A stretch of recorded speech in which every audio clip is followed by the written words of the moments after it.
The Apple logo.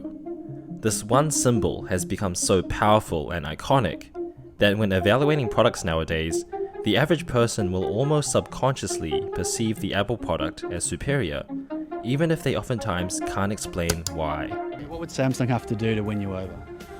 I don't know. I don't know. I don't know. Yeah, I think it's just the thing that everyone has, so you just kind of cruise with that. Take a look at this pair of headphones. Which one looks more premium? If I told you one costs 50% more than the other, where do you think that extra money is going towards, and do you think this is worth it? Now maybe you do recognize the alternative option here, but what do you really know about it?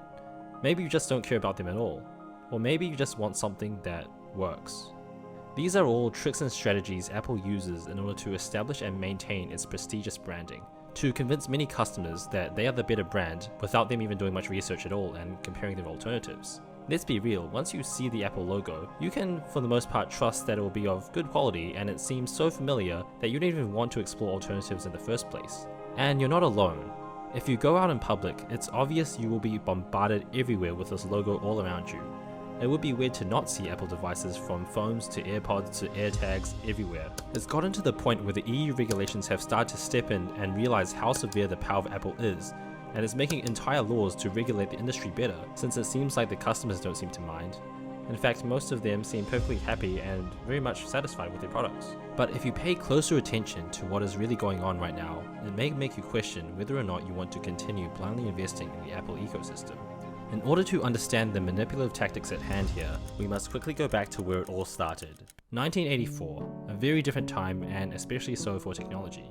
A world before the smartphone, before laptops existed, and where the only people who used a computer were predominantly nerds and businessmen.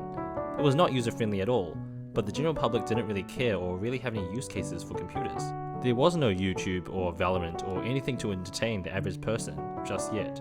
It came at a time where they were at a much smaller size compared to what is today, and where they were still the underdogs of the story and trying to compete with giants such as IBM who had a firm grasp of the market. Apple flipped this narrative with the unveiling of the Macintosh computer. It might not seem like a big deal today when our computers are capable of downloading gigabytes of data and playing movies and games that would be unimaginable back then, but the Macintosh was so revolutionary because it saw the potential of computing and technology. It's actually quite difficult to comprehend how non-user friendly computers were back then.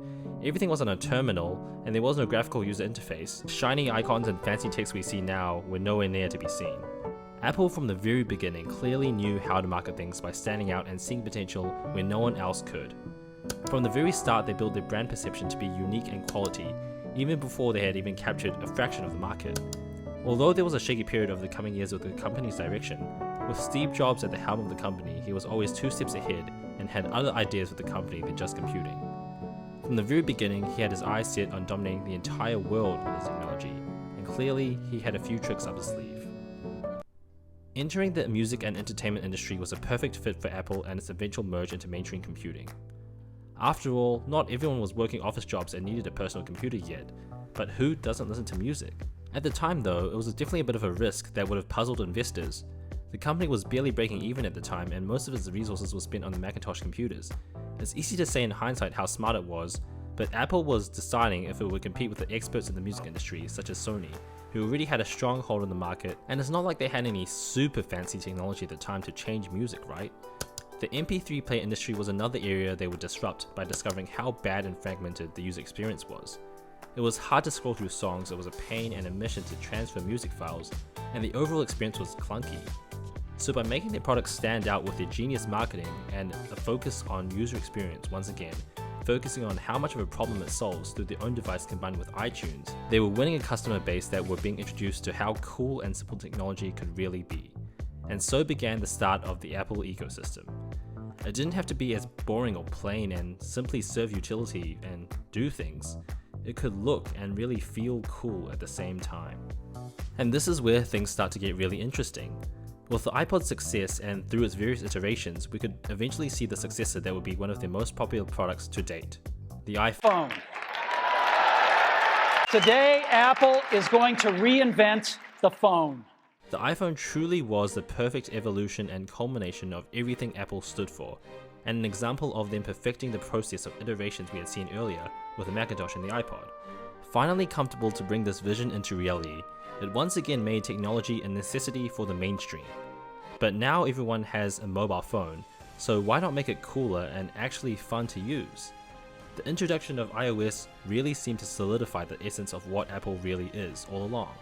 A closed ecosystem that just works so well. Sure, you might not be able to easily access files like Windows, or the App Store may charge an arm and leg for developers with no choice, but why would it matter for the consumer? iOS was and is the place for apps to flourish and allowed an entire market to dominate for years. The iPhone has been to this day one of Apple's biggest successes in dominating a new market and taking it to new heights by disrupting it and revolutionizing to what is possible. That familiar cycle of taking something that was perceived as boring and once again making it cool. The rest is history. They released success after success, and even though people may have laughed at some of their products, over time it was becoming harder and harder to bet against Apple, because clearly they knew what they were doing. By now, Apple has become very mainstream. Everyone knows what the iPhone and the MacBook are, and we can really begin to see the vision Apple had in mind this whole time. And it was beautiful. Apple from the beginning became known for and successful because of how much emphasis it placed on the user experience. While other companies were simply trying to milk as much money as possible from its customers, when they first began their tech, it felt different and so simple. It was refreshing for the customer to be able to sit back and just let it work. The average consumer simply didn't care about SD card compatibility or open source technology. They just wanted something that works and gets the job done. So they were gladly willing to relinquish control and trust Apple. Now, Apple was always a company that had premium branding. After all, from the very start, their marketing worked and the perception was one of prestige.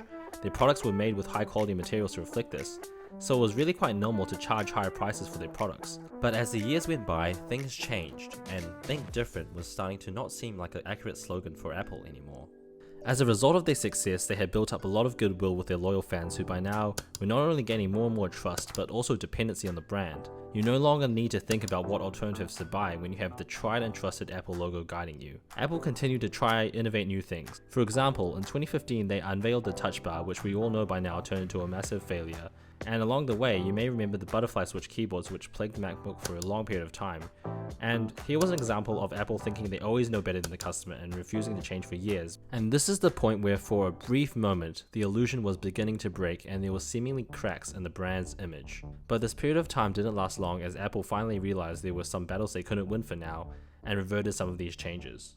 Now in 2017, where Apple had by now established a firm grip of the market and the iPhone 8 is just about to be released, there's speculations that there will be a massive price bump. We may not remember a time anymore when flagship phones were this cheap anymore, but the iPhone 7 Plus was priced at $769, and seemingly out of nowhere, Apple was confident enough that they could price their phones at a massive 30% increase. Apple tests and pushed its brand perception to the limit, knowing full well with confidence that by now their customers were so loyal and trapped in the ecosystem that they could increase the price, make more money, and arguably only increase their brand's luxurious perception. Android fans were once again scared of what the future holds for their own smartphones. After all, iPhone had already become the market leader at this point by making the removal of the headphone jack and not having SD cards a popular thing that competitors realized they could also push this. But what happened after the release only affirmed how strong Apple's branding had become. Sales would only continue to trend upwards, and investors quickly realized how valuable the company truly was. Customers were ready as ever to flex their new prestigious device. It's gotten to the point where Apple is charging an exorbitant amount of money for their products.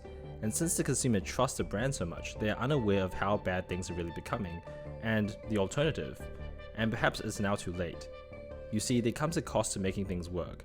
They end up working in a way that leaves you no options to choose. Now you might argue, hey, iPhones have widgets and custom lock screens now, they've finally given us free will, but maybe that's just part of the strategy. For some of their software, they monopolized on how fragmented the industry was. When Android was at its most competitive with many different manufacturers still in the game, they took advantage of how messy the experience was for many people, which gave them a jaded experience of Android they never wanted to try it again. And they made sure the iPhone was as seamless as possible so they didn't ever need to consider alternatives. Just open up the wallet and pay money for their overpriced accessories. I mean, if you never tried to seek out alternatives because of how powerful branding means to you, how will you ever know? There's nothing inherently wrong with competition, it's how the world runs, right? But most would agree it becomes a problem when the competition is not only squeezed out because the monopoly at the top is too powerful, but customers are also barely given a choice. At best they are sold an illusion. Apple recently implemented FaceTime where Android users can finally join in, but in doing so they're constantly reminded of how bad the experience is and almost shame them into getting an Apple phone to fit in with the crowd. This same phenomena is found in iMessage and how they have turned a simple color into one that is associated with apparent poverty for simply being different to what they're used to. By creating this divide between the in and out group, it's no wonder that people feel almost ashamed when all their friends have iPhones and eventually submit to the strong social pressure that we all ultimately feel in some ways. And that brings us to the last weapon up their sleeve that keeps the whole illusion running. Because you may be thinking, surely some people realize how expensive everything is getting, or maybe you yourself thought about switching to a different product that caught your eye. Maybe they realized, why do I even own the latest Pro model of a phone, and this MacBook Pro with all these specs that I don't even use it properly? Maybe something cheaper will work just as fine.